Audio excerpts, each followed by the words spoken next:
사도행전 10장 34절, 35절 두 절만 읽도록 하겠습니다. 신약성경 205페이지입니다. 사도행전 10장 34절, 35절. 베드로가 입을 열어 가로되 내가 참으로 하나님은 사람의 외모를 취하지 아니하시고 각 나라 중 하나님을 경외하며 의를 행하는 사람은 하나님이 받으시는 줄 깨달았도다. 아멘. 베드로는 아주 유대 그 율법의 아주 전통 속에 묶여 있던 사람이었습니다. 그런데 이 고넬료를 만나면서 베드로의 생각이 많이 달라졌어요. 하나님께서는 사람의 외모를 보시 아니하시고 그 사람의 중심을 보시는 그거를 새롭게 하나님에 대해서 이제 깨달았습니다. 하나님은 사람의 외모를 취하지 아니하시는구나. 자기네들만 하나님이 사랑하고 자기네들만 구원받는 줄 알았는데, 그래서 이 베드로는 항상 그 유대인 중심이었습니다. 이스라엘 중심, 할례를 받아야 되고. 근데 이 고넬료 집에 와서 하나님이 믿지 않는 이방인이라 하더라도 하나님께서는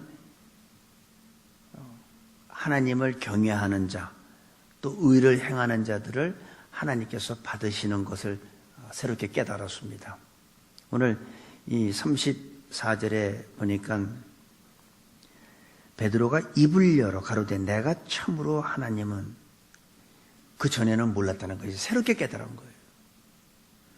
우리 이 베드로의 모습을 보면 전에 성령 체험하기 전에 베드로가 무슨 말을 하든지 사람들한테 영향력을 주지 못했어요.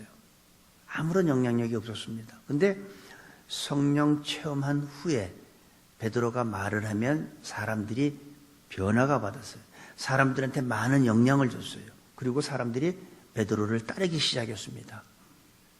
하루에 3,000씩 사람들이 모여들기 시작했습니다. 똑같은 베드로였는데 왜 그럴까요?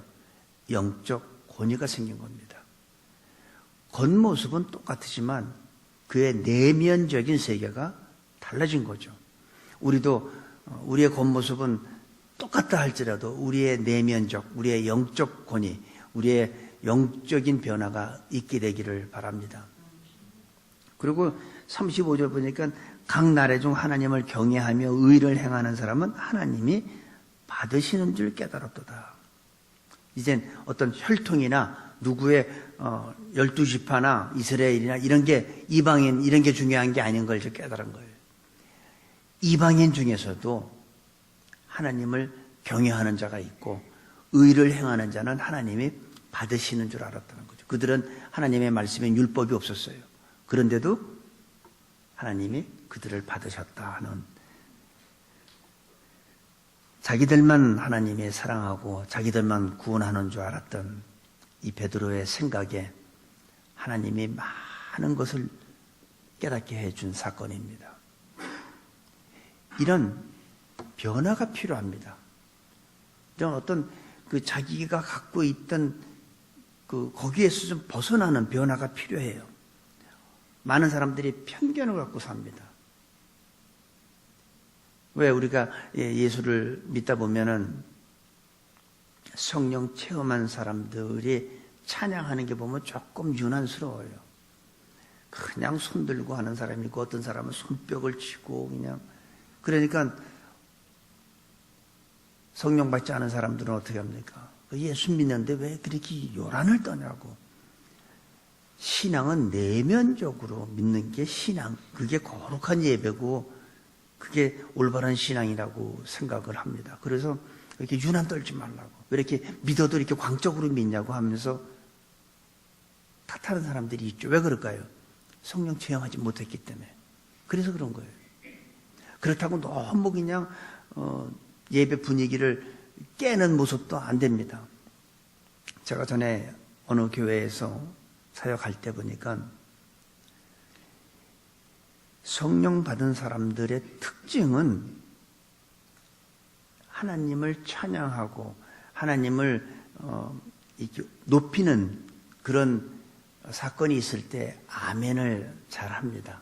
오늘 여기 이 체험 사도행전 내용을 보면은 성령이 임하면 주로 방언이 많이 나오는 것을 우리가 지금까지 사도행전을 쭉 지금까지 10장까지 오면서 보면 성령이 임할 때마다 뭐가 나왔어요? 방언이 나왔죠. 오순절날 보니까 성령이 임하면서 방언이 나왔죠. 이 방언에는 두 가지가 있어요.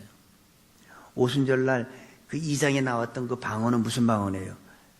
다른 지역 언어. 그러니까 다른 지역 언어였어요. 그러니까 거기서 사람들이 왔는데 이게 어찌된 일이냐? 우리가 태어난 곳의 언어로 듣게 되면 어찌 미뇨? 이렇게 했죠. 그리고 고린도전서 13장에 보면 이제 사랑장에 보면 사람의 방언과 천사의 말을 할지라도 라는 말이 나와요. 그 천사의 말이라는 게 뭐냐면 알아듣지 못하는 영으로 하는 거예요. 그래서 그걸 자세하게 나온 게 고린도전서 14장 2절에 나옵니다. 그 고린도전서 14장 2절에 뭐라고 나왔냐면 방언을 말하는 자는 사람에게 하지 아니하고 하나님께 하나니 이는 알아듣는 자가 없고 그 영으로 비밀을 말함이라. 그래서 방언은 두 가지예요. 영으로 하는 언어가 있어요. 알아듣는 자가 없어요. 그 방언은 어떻게 해요? 통변을 해야 돼요. 그런데 오순절날 임한 방언은 다른 지역 언어였어요. 이렇게 두 가지 이 방언을 우리가 볼 수 있습니다. 성령이 역사하면 방언으로 기도하고 방언으로 찬양도 합니다. 여러분들이 그런 걸 경험했는지 모르지만 성령이 임하면 뭐 사람이 쓰러지기도 하고 하는데 방언만 터지는 게 아니라 방언 찬양도 있어요. 얼마나 아름다운지 말도 못해요.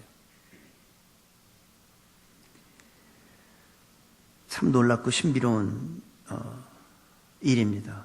근데 성령이 임하면 우리가 알아야 될 게 뭐냐면 두 가지 현상이 나타나요. 이 쭉 여기서 나오는 내용이 6절부터 이 40절까지 보면은 뭐가 나오냐면 이 복음이 나옵니다.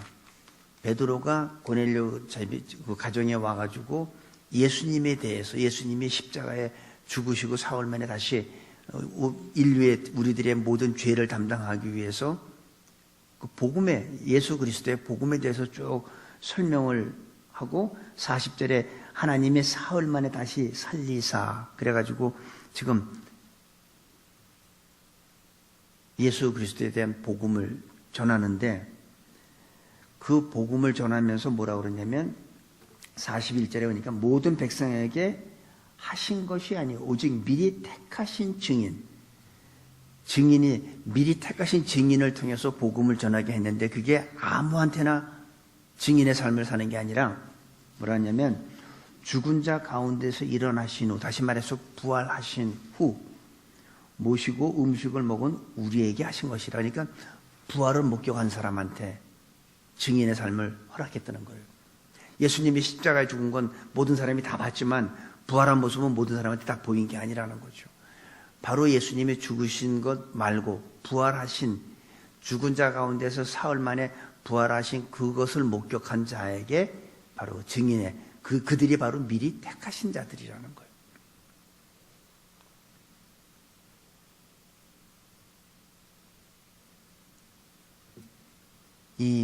우리가 성경을 자세하게 보면은 이 44절에서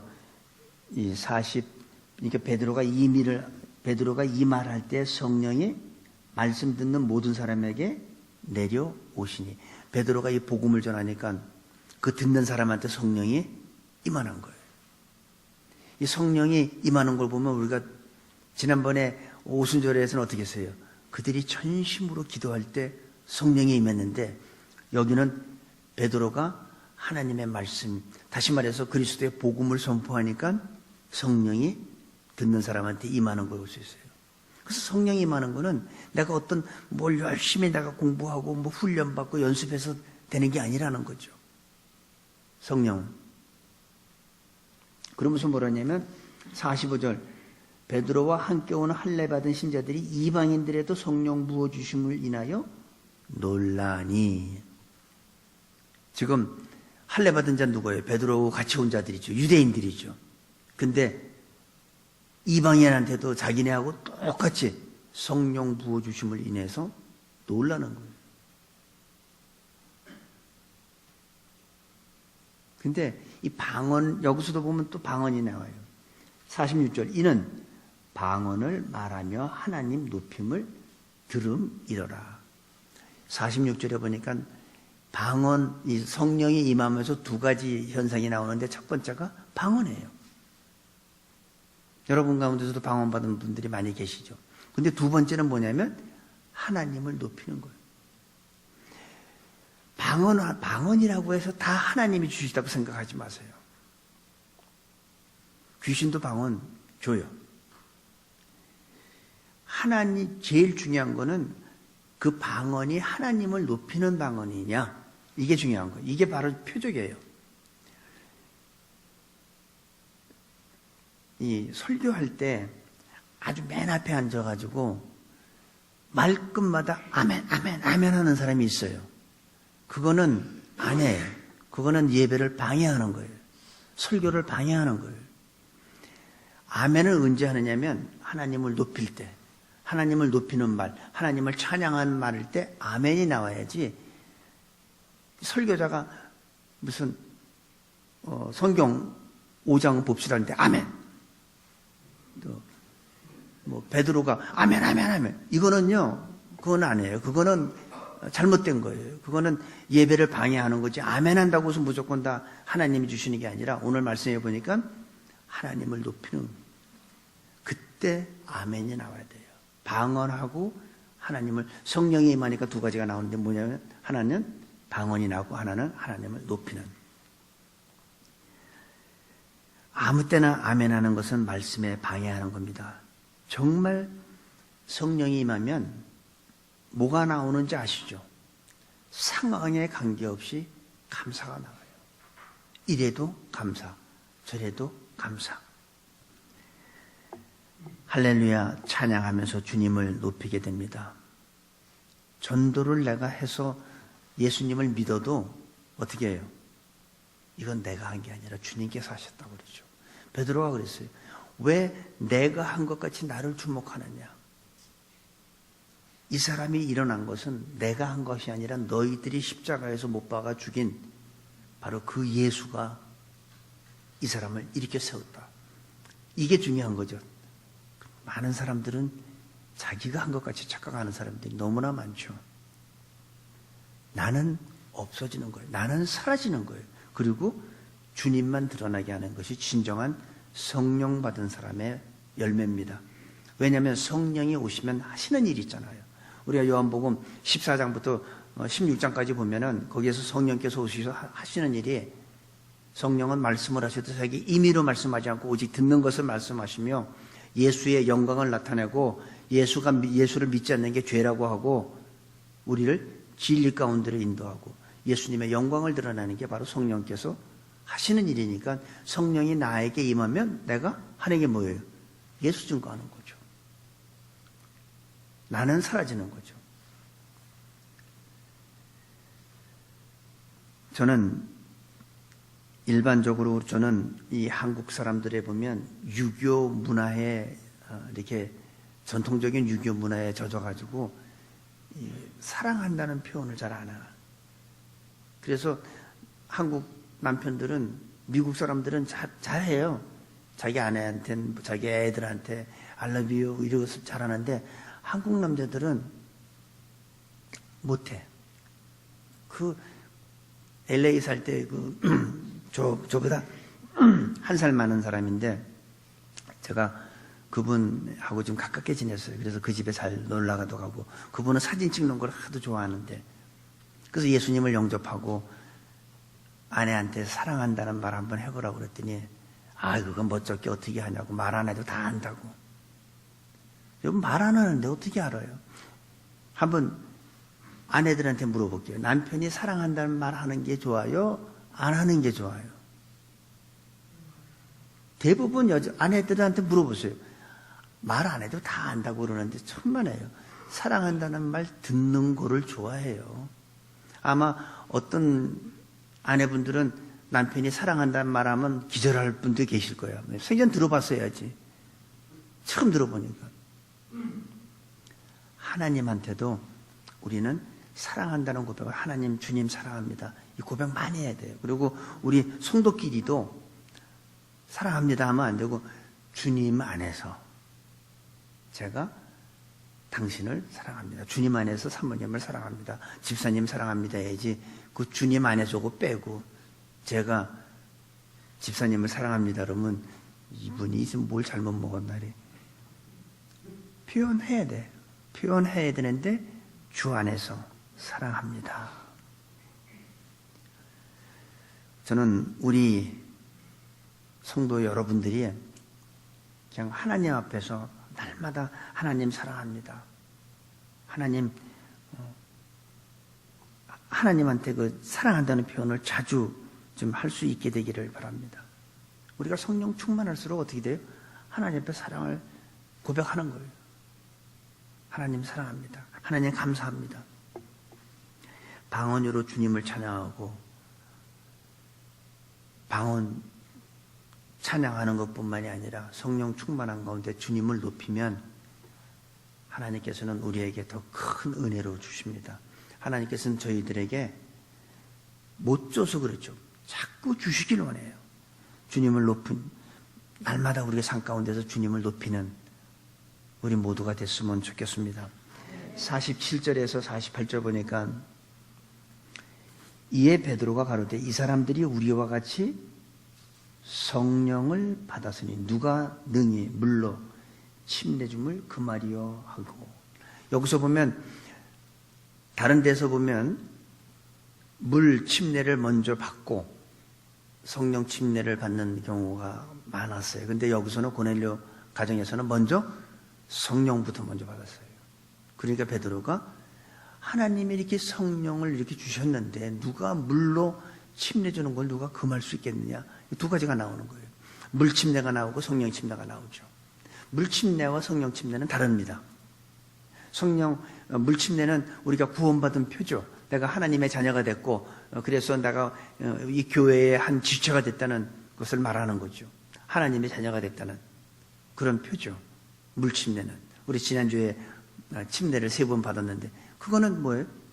그냥 내가 하나님께서 나를 자녀로 삼아주시던 인치신한의 표예요. 내가 구원받은 표예요.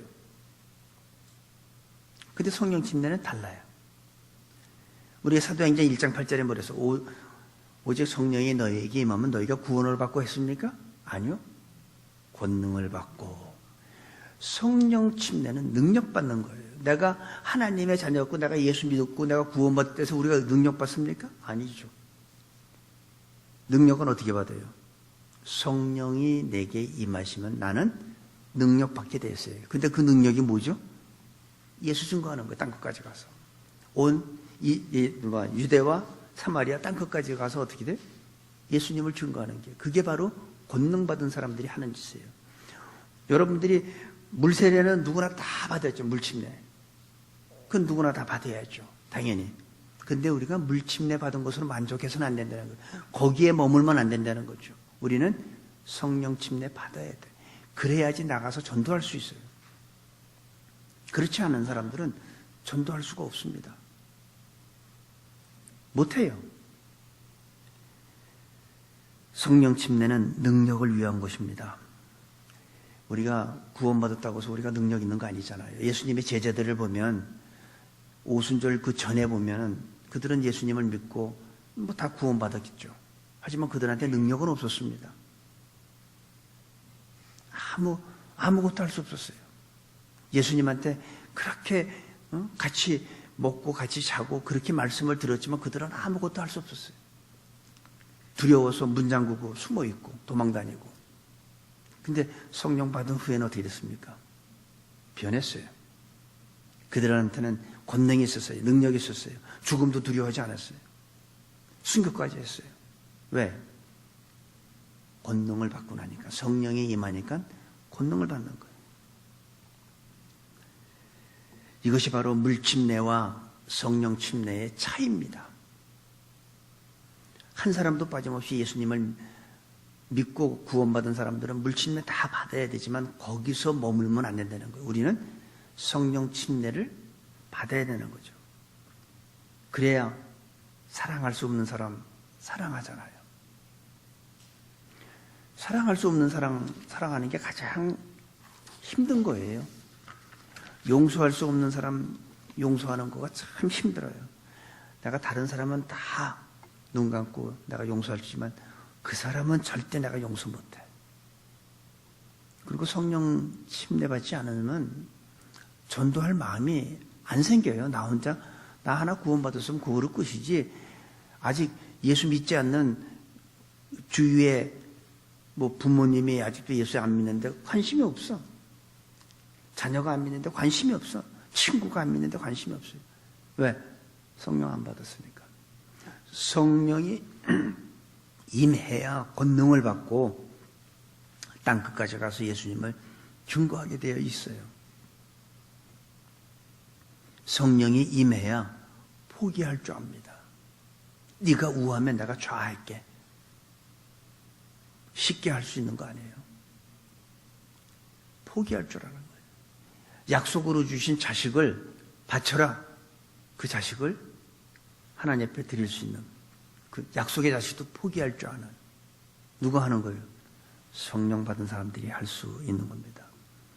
그런 사람들이 또 뭐를 할 수 있을까요?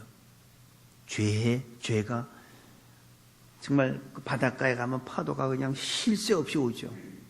우리의 죄의 유혹이 쉴 새 없이 오는데 성령 받은 사람들은 그 죄를 이겨요. 죄의 유혹을 물리쳐요. 과거에는 못 물리쳤어요. 과거에는 죄의 올가미에 걸려가지고 잡혀서 쓰러지고 도망도 못 가고 그 안에 있었지만 성령 받고 나니까 어떻게 돼요? 죄도 이길 수 있어요. 모든 죄의 유혹도 물리칠 수 있어요. 이것이 성령 침례예요. 물 침례와 성령 침례는 다릅니다. 우리가 구원받은 것은 하나님의 자녀가 된 것이지 능력까지 받은 것은 아니라는 겁니다. 저는 우리 새누리교회 성도님들한테 아주 불같은 성령이 임하기를 바랍니다. 능력이 임해서 우리가 모두 나가서 다 전도해야 될 거 아니에요. 아직도 예수 모르는 사람이 아직 안 믿는 사람들 전도해야 되잖아요. 제가 오늘 안타까운 소리를 하나 들었습니다. 아주 똑똑한 분인데 그분의 아버님이 목사인데 그분은 안 믿어요. 누구의 잘못일까? 아마 두 가지로 볼 수 있죠. 본인이 너무 이 세상이 좋아서 안 믿는지, 아니면 목사 되신 그 부친께서 좋은 면을 보여주지 못했든지 둘 중에 하나겠죠. 뭔가 실망했으니까. 안 믿는 사람들은요, 주님을 보는 게 아니라 사람을 봐요. 안 믿는 사람들은 주님을 보는 게 아니라 목사를 봐요. 그래서 거기서 시험 들고 상처받고 믿음에서 떠나고 교회 떠나고 그러는 거 아닌가요? 근데 진짜는 사람 보면 안 돼요. 하나님 주님을 봐야지. 목사님인데 그 얘기 듣고선 참 마음이 조금 안 좋았습니다. 성령은 우리가 무엇을 하고 내가 성경을 많이 읽고 제자 훈련하고 성경 공부하고 어떤 내가 연습하고 훈련받는다고 해서 성령이 임하는 건 아니에요. 그죠? 뭐 그러면 내가 연습하고 다 하면 뭐 누구나 다 성령 받을 수 있게. 성령 받는 것도 구원하고 똑같습니다. 하나님의 은혜입니다. 내가 뭘 열심히 해서 받는 게 아니라 은혜로 구원받는 것 같이 성령도 내가 은혜로 오는 거예요, 나한테. 근데 내가 원하지, 사모하지 않는 사람한테도 다 오는 건 아니죠. 구원도 예수님을 내가 죄인이고 예수님을 나의 구세주로 영접을 할 때 우리가 구원이 임하는 것 같이 성령도 마찬가지고 하나님의 은혜로 임하지만은 내가 사모해야 돼. 기도하고 말씀 듣고 사모해야죠, 성령. 그 성령님을 사모해야죠. 그럴 때 하나님께서 은혜로 우리에게 성령이 좀 임한다고 믿습니다. 성령을 은혜로 받으면 우리에게 뭐가 생기냐면 바로 능력이 생기는 거예요. 이 능력은 과거에 전에 없던 능력이에요.